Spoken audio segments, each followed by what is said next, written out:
Hello friends, welcome back to Info Talk show. നമ്മുടെ പുതിയൊരു വീഡിയോയിലേക്ക് എല്ലാവർക്കും സ്വാഗതം. നമ്മൾ നോക്കാൻ പോകുന്നത് വായനാ ദിന ക്വിസാണ്. ഓൾറെഡി നമ്മുടെ ചാനലിൽ വായനാ ദിന ക്വിസ് വീഡിയോസ് അപ്ലോഡ് ചെയ്തിട്ടുണ്ട്.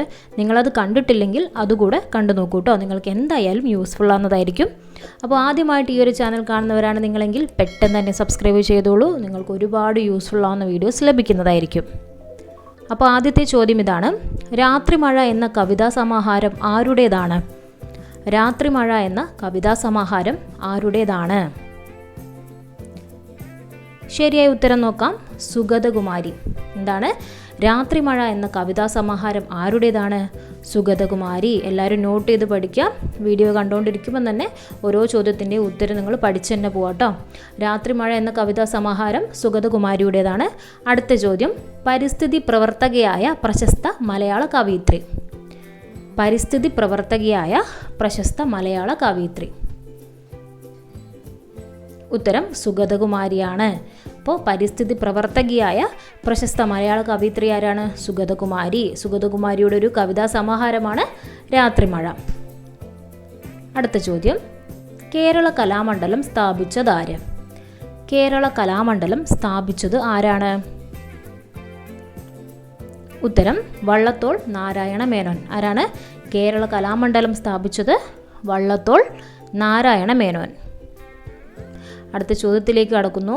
സാഹിത്യത്തിന് നൽകുന്ന ഏറ്റവും ഉയർന്ന പുരസ്കാരം. സാഹിത്യത്തിന് നൽകുന്ന ഏറ്റവും ഉയർന്ന പുരസ്കാരം ഏതാണ്? ഉത്തരം ജ്ഞാനപീഠം. സാഹിത്യത്തിന് നൽകുന്ന ഏറ്റവും ഉയർന്ന പുരസ്കാരമാണ് ജ്ഞാനപീഠം. അടുത്ത ചോദ്യം നോക്കാം. ആദ്യ ജ്ഞാനപീഠ ജേതാവ് ആര്? ആദ്യ ജ്ഞാനപീഠ ജേതാവ് ആരാണ്? സാഹിത്യത്തിന് നൽകുന്ന ഏറ്റവും ഉയർന്ന പുരസ്കാരമാണ് ജ്ഞാനപീഠം. ആദ്യ ജ്ഞാനപീഠ ജേതാവ് ആരാണ്? ഉത്തരം ജി ശങ്കരക്കുറുപ്പ്. ആരാണ്? ആദ്യ ജ്ഞാനപീഠ ജേതാവാണ് ജി ശങ്കരക്കുറുപ്പ്. അടുത്ത ചോദ്യത്തിലേക്ക് കടക്കുന്നു. ഓടക്കുഴൽ എന്ന കൃതിയുടെ കർത്താവ്. ഓടക്കുഴൽ എന്ന കൃതിയുടെ കർത്താവ് ആരാണ്? ജി ശങ്കരക്കുറുപ്പാണ്. ഓടക്കുഴൽ എന്ന കൃതിയുടെ കർത്താവ് ജി ശങ്കരക്കുറുപ്പ്. അദ്ദേഹത്തിനാണ് ആദ്യ ജ്ഞാനപീഠം ലഭിച്ചിരിക്കുന്നത്. ഓക്കെ.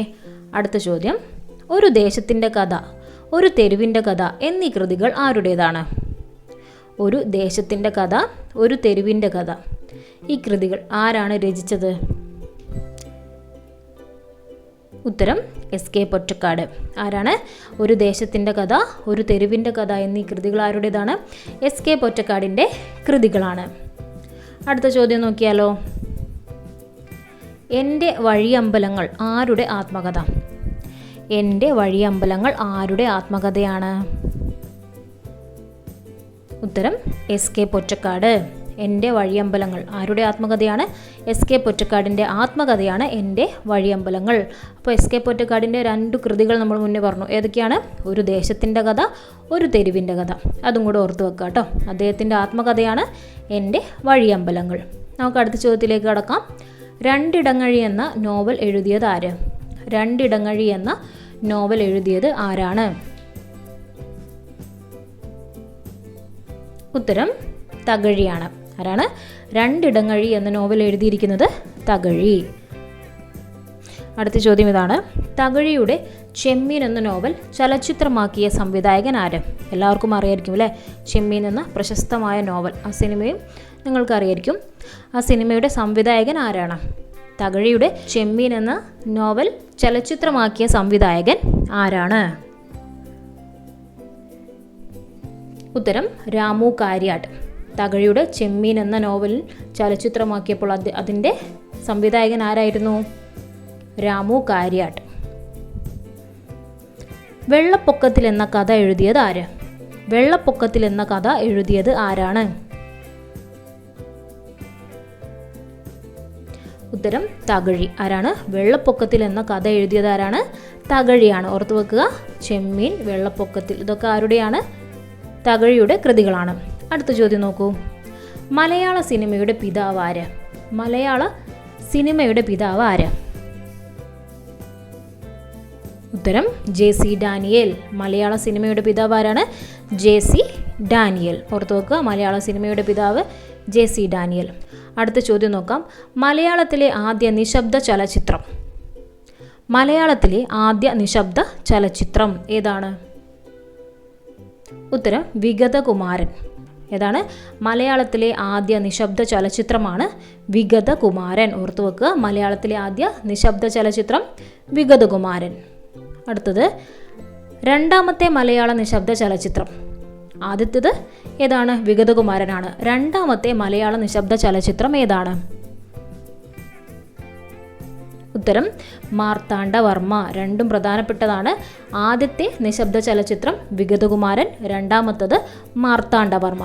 രണ്ടും നിശബ്ദ ചലച്ചിത്രങ്ങളാണ്. അടുത്ത ചോദ്യം നോക്കാം. മലയാളത്തിലെ ആദ്യ ശബ്ദചിത്രം. മലയാളത്തിലെ ആദ്യത്തെ ശബ്ദചിത്രം ഏതാണ്? മലയാളത്തിലെ ആദ്യ ശബ്ദചിത്രം ഉത്തരം ബാലനാണ്. ഓർത്തു വെക്കുക, മലയാളത്തിലെ ആദ്യത്തെ ശബ്ദചിത്രം ബാലൻ. അപ്പോൾ മുന്നേ നമ്മൾ എന്തു പറഞ്ഞു? നിശബ്ദ ചലച്ചിത്രങ്ങൾ. ആദ്യത്തേത് വിഗതകുമാരൻ, രണ്ടാമത്തേത് മാർത്താണ്ഡവർമ്മ. പിന്നീട് വന്ന ആദ്യത്തെ ശബ്ദ ചലച്ചിത്രമാണ് ബാലൻ. എല്ലാം പ്രധാനപ്പെട്ടതാണ്, ഓർത്തു വെച്ചോളുക. മലയാളത്തിലെ ആദ്യ വർണ്ണ ചലച്ചിത്രം ഏത്? മലയാളത്തിലെ ആദ്യ വർണ്ണ ചലച്ചിത്രം ഏതാണ്? ഉത്തരം ഇതാണ്, കണ്ടം വെച്ച കോട്ട്. മലയാളത്തിലെ ആദ്യ വർണ്ണ ചലച്ചിത്രമാണ് കണ്ടം വെച്ച കോട്ട്. ഓർത്തു വയ്ക്കുക, മലയാളത്തിലെ ആദ്യ വർണ്ണ ചലച്ചിത്രം കണ്ടം വെച്ച കോട്ട്. അടുത്ത ചോദ്യം നോക്കാം. തെയ്യങ്ങളുടെ നാട് എന്നറിയപ്പെടുന്ന ജില്ല ഏത്? തെയ്യങ്ങളുടെ നാട് എന്നറിയപ്പെടുന്ന ജില്ല ഏതാണ്? ഉത്തരം കണ്ണൂർ. ഏതാണ്? തെയ്യങ്ങളുടെ നാട് എന്നറിയപ്പെടുന്ന ജില്ലയാണ് കണ്ണൂർ. അടുത്തത് നാലുകെട്ട്, മഞ്ഞ് എന്നീ നോവലുകൾ എഴുതിയത് ആര്? നാലുകെട്ട്, മഞ്ഞ് എന്നീ നോവലുകൾ എഴുതിയത് ആരാണ്? ഉത്തരം MT വാസുദേവൻ നായർ. നാലുകെട്ട്, മഞ്ഞ് എന്നീ നോവലുകൾ എഴുതിയതാരാണ്? MT വാസുദേവൻ നായർ. അടുത്ത ചോദ്യം ഇതാണ്. ആരുടെ ജന്മദിനമാണ് ദേശീയ വിദ്യാഭ്യാസ ദിനം? ആരുടെ ജന്മദിനമാണ് ദേശീയ വിദ്യാഭ്യാസ ദിനമായി ആചരിക്കുന്നത്? ഉത്തരം ഡോക്ടർ അബ്ദുൽ കലാം ആസാദ്. ദേശീയ വിദ്യാഭ്യാസ ദിനം എന്നാണ് നവംബർ 11. അത് ഡോക്ടർ അബ്ദുൽ കലാം ആസാദിൻ്റെ ജന്മദിനമാണ്. അന്നേ ദിവസമാണ് നാം ദേശീയ വിദ്യാഭ്യാസ ദിനമായി ആചരിക്കുന്നത്. അടുത്തത് മലയാള ഭാഷ ഏത് കുടുംബത്തിൽ പെടുന്നു? മലയാള ഭാഷ ഏത് കുടുംബത്തിൽ പെടുന്നു? ഉത്തരം ദ്രാവിഡ കുടുംബം. മലയാള ഭാഷ ഏത് കുടുംബത്തിൽ പെടുന്നു? ദ്രാവിഡ കുടുംബം. അടുത്തത് ദേശീയ അധ്യാപക ദിനം ആരുടെ ജന്മദിനമാണ്?